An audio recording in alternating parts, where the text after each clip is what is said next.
তো আজকে যেই টপিকটা আমাদের সেটা হলো functions of kidney and glomerular filtration. বলতে গেলে ফান্ডামেন্টালস অফ কিডনি কি কি আছে আমরা আজকে সেটা জানবো, আর সাথে হলো গ্লোমেরুলার ফিল্ট্রেশনটা নিয়ে একটু আলোচনা করব। চেষ্টা করব যাতে ক্লাস বেশি লেন্দি না হয়। আচ্ছা, আমরা শুরু করি। তো এটা হলো আমাদের ফিজিওলজিক্যাল অ্যানাটমি অফ কিডনি। তো অ্যানাটমি অফ কিডনি বলতে তো আমরা হলো মানে অ্যাবডোমেন কার্ডে পড়ে আসছি। আমাদের হলো কিডনির পজিশন কোথায়, কিডনির লেন্থ কিরকম, কিডনির কোথায় কোন স্ট্রাকচার আছে, হাইলাম দিয়ে কি ঢুকতেছে, আর্টারি ভেইন দিয়ে কি হচ্ছে, এইসব জিনিস আমরা জানি। তো ফিজিওলজিক্যাল অ্যানাটমি বলতে বোঝায় যে আমাদের এইখানে অ্যানাটমির মধ্যে ফিজিওলজিটা কোথায়, সেই জিনিসটা। তো এখানে তেমন কিছু বলার নেই। এখানে হলো যদি জাস্ট জানার জন্য যে আমাদের হলো কিডনি, যেটা each of the kidney weights হলো 150 গ্রাম অথবা 150 গ্রাম ওয়েট করে, যেটার মধ্যে আমাদের দুইটা মেজর রিজিয়ন আছে। একটা হলো আমার রেনাল কর্টেক্স, আর একটা হলো আমার রেনাল মেডুলা। তো যেটা আমার মেডুলা সেটা হলো দেখো কিছু কোন শেপড 8 to 10 হলো আমার কিছু ম্যাসেস অফ টিস্যু নিয়ে গঠিত হয়, যেটাকে আমরা বলি হলো রেনাল পিরামিডস। সেই রেনাল পিরামিডস গুলো অরিজিনেট হয় কোথায়? At the border of the renal cortex and renal medulla, আর এটা টার্মিনেট হয় হলো আমার রেনাল প্যাপিলাতে।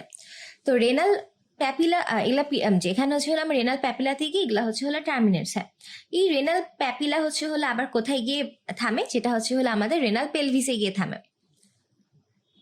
এখানে রেনাল পেলভিসটার হলো আমাদের যেটা গাইটনে বলা থাকে যে হলো একটা tunnel shape continuation of the upper end of the ureter. এটা এত কিছু লাগে না, মোটামুটি বলতে পারলেই হয় যে আমাদের দুটো রিজিয়ন আছে। রিজিয়নের মধ্যে renal cortex, renal medulla. Renal পিরামিডটা থাকে at the junction of the renal cortex and medulla, যেটা হলো আমার ওপেন হয় অথবা টার্মিনেট করে রেনাল প্যাপিলাতে। দেন আমার রেনাল প্যাপিলা আবার টার্মিনেট করে হলো আমার রেনাল পেলভিসে। এরপরে আমাদের কিছু হলো মাইনর ক্যালিক্স আর হলো মেজর ক্যালিক্স থাকে। তো মাইনর ক্যালিক্স 1 to 3 হয়, যেটা হলো আমার রেনাল টিউবুল থেকে যে ইউরিনটা আসে সেটা আলটিমেটলি হলো পাস করে, মানে সেটা আলটিমেটলি কালেক্ট করে এই মেজর ক্যালিক্সের মাধ্যমে আলটিমেটলি রেনাল পেলভিসে ইউরেটারে হলো চলে যায়, মানে ইউরেটার থেকে টুয়ার্ডস দ্য ব্লাডারের দিকে ইউরিনটাকে পাস করে দেয় আলটিমেটলি, যেটা হলো মিক্সচারেশন রিফ্লেক্সের মাধ্যমে আমাদের বডি থেকে এক্সক্রিট হয়ে যায়। তো এটা হলো আমাদের physiological anatomy of the kidney. এই আলটিমেটলি কথাবার্তা। এখন হলো নেফ্রন কাকে বলে? এটা হলো মানে পরীক্ষায় ভাইভাতে মানে খুবই সহজ একটা কোশ্চেন, মানে মাথা ঠান্ডা রাখার জন্য এরকম করে এই কোশ্চেনটা জিজ্ঞেস করে যে বলো তো হোয়াট ইজ নেফ্রন।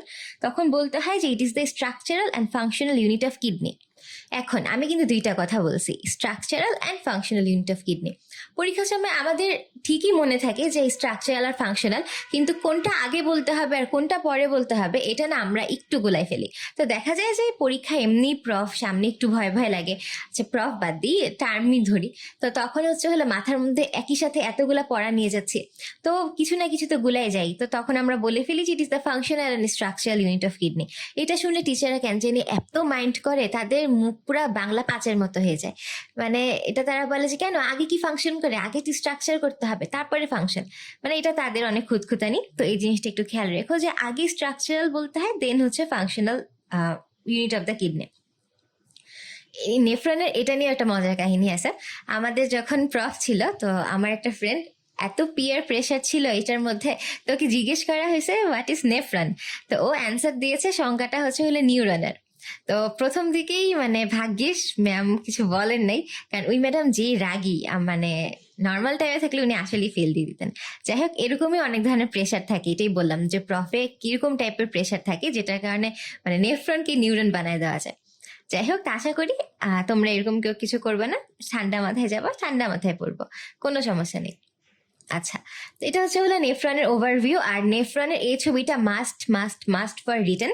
এটা হলো রিটেনে অবশ্যই মানে আর রিটেনে এটা আঁকা প্র্যাকটিস করতে হবে, এটা রিটেনে হলো আসেই। তো এই ছবিটা প্র্যাকটিস করতে হবে। আর এটা হলো আমি আর আলাদা করে বলবো না, এখানে বিভিন্ন সেগমেন্টসের কথা বলা আছে। যে ফার্স্ট অফ অল হলো আমার এখানে হলো মানে গ্লোমেরুলাস, এটা হলো আমার পুরা সারাউন্ডেড থাকবে বোমেন্স ক্যাপসুল দিয়ে। এরপরে আমার সামনে হলো প্রক্সিমাল টিউবুল, এরপর হলো আমার লুপ অফ হেনলির বিভিন্ন পার্ট, এরপরে আমার ডিস্টাল টিউবুল, দেন আমার কানেক্টিং টিউবুল, আর লাস্টে আমার কালেক্টিং ডাক্ট। এখানে কর্টেক্স আর মেডুলার মধ্যে কোন কোন পোর্শন আসছে সেটা সম্পর্কে বলে দেওয়া হয়েছে।